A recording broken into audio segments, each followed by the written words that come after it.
محمد Talha Ansari India سے، کیا کتے کی شناخت کرنے کی وجہ سے مجرم کو سزا دی جا سکتی ہے؟ دیکھیں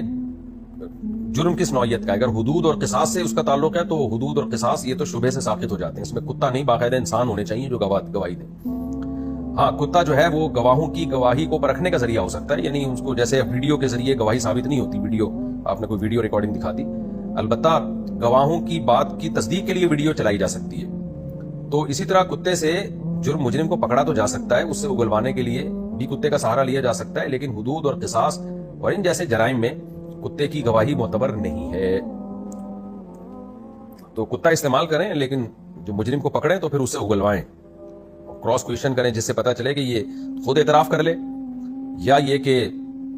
اس پہ گواہ ثابت ہو جائیں۔ البتہ تعزیر سے جو کوڑوں کا جو ہے یا